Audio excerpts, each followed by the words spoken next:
دمشق کے بازاروں کے اندر تمام شہدائے کرام اور تمام اسیران اہل بیت کو گھمایا گیا اور ذلالت کا نشانہ بنایا گیا، ان کے ساتھ بدسلوکی کی گئی۔ اس دوران ایک حکایت بڑی کتب کے اندر عام مشہور ہے، آپ کی نظر کرتا ہوں اور آپ ذرا اندازہ لگائیں کہ امام سجاد ولایت کے کس مرتبے پر فائز ہیں۔ میں نے پہلے عرض کیا کہ ولایت میں اللہ پاک کی دی ہوئی طاقت بندے کے پاس ہوتی ہے، لیکن اگر بندہ اپنی طاقت کا استعمال کر لے تو ولایت کے مرتبے سے نیچے گر جاتا ہے، اور اگر طاقت کا استعمال نہ کرے تو ولایت میں مزید اوپر کی طرف اس کا دونوں مرتبہ بڑھتا ہے۔ امام سجاد رضی اللہ تعالی عنہ تمام وقت کے اولیاء اعظام کے لیے مشعل نور ہیں اور ان کے ہادی ہیں، ان کو فیض دینے والے ہیں۔ جب دمشق کے بازار میں جا رہے ہیں تو ایک ساتھ دور کہیں ایک گاؤں تھا چھوٹا سا، وہاں ایک عورت اپنی 6 بیٹیوں کے ساتھ رہتی تھی اور ایک اس کا چھوٹا بیٹا تھا اکلوتا، اور خامد اس کا انتقال کر چکا تھا۔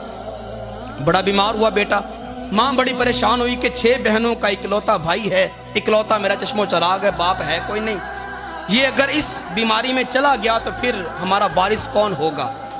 ماں نے گاؤں میں جا کے ڈنکا بجایا اور پوچھا کہ کوئی میرے بیٹے کا علاج کرے، نہ کوئی حکیم، نہ کوئی طبیب، نہ کوئی ڈاکٹر، پورے گاؤں میں کوئی بھی حکیم کوئی نہیں، ماں بڑی پریشان۔ جب ادھر ادھر بھی معلوم کیا کوئی نہ ملا، جب نظر اٹھا کے دیکھا تو ایک قافلہ پاس سے گزر رہا تھا۔ اس عورت نے سوچا کہ چلو اس قافلے والوں سے جا کے پوچھتی ہوں کہ کوئی تو ان میں حکیم ہوگا جو میرے بیٹے کا علاج کرے۔ آگے آگے شمر بدبخت ہے اور اس کے علاوہ اس کے ساتھی ہیں جو ڈکارہ بجاتے ہوئے جا رہے ہیں، ڈھول بجاتے ہوئے جا رہے ہیں، پیچھے پیچھے شہداء کرام کے سر مبارک ہیں، پیچھے پیچھے اسیران ہیں، ان کے پیچھے پھر وہ سپاہی، اتنا بڑا 22,000 کلشکر بھی وہ یزید کے دربار کی طرف جا رہا ہے۔ اس نے آ کے شمر سے پوچھا کہ تمہارے اندر کوئی حکیم، کوئی ڈاکٹر، کوئی طبیب ہے جو میرے بیٹے کا علاج کر سکے؟ اس نے کہا جی مجھے تو نہیں پتا، ہاں یہ جو پیچھے لوگ آ رہے ان سے پوچھ لو، شاید ان میں کوئی حکیم ہو۔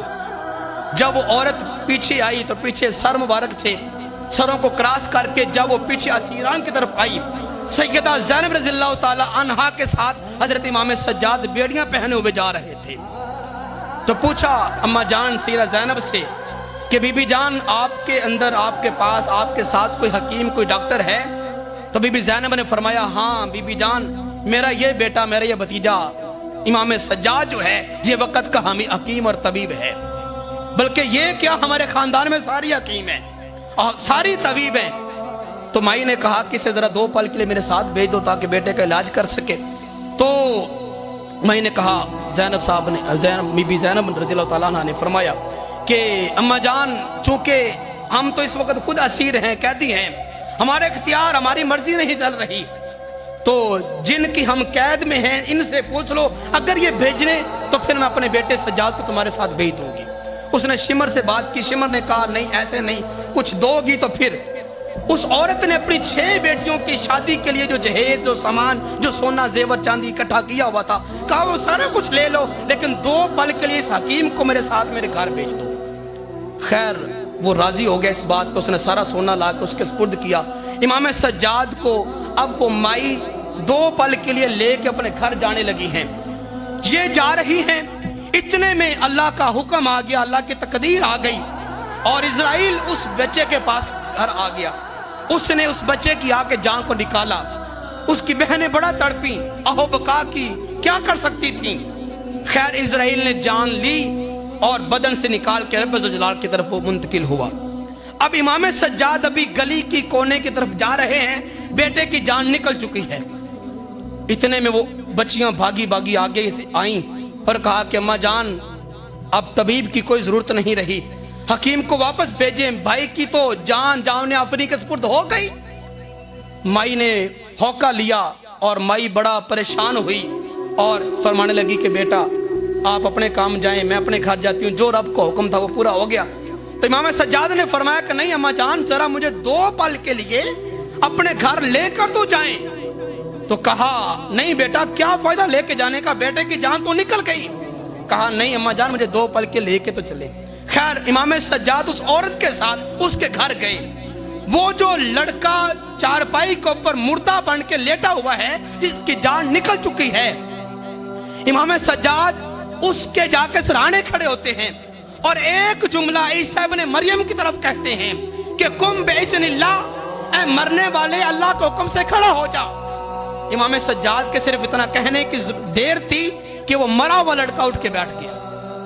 بہنوں کی جان میں جان آئی، ماں کو حوصلہ ہوا کہ میرا بیٹا تو زندہ ہے، بہنوں کو حوصلہ ہوا کہ ہمارا بھائی زندہ ہے، بڑی خوش ہوئیں، بڑی حیران ہو کے پوچھتی ہیں کہ بیٹا تم کون ہو؟ تو فرمایا کہ میں سجاد ہوں، علی اوسط ہوں، زین العابدین ہوں، علی کا لخت جگر ہوں، حسین کا بیٹا ہوں۔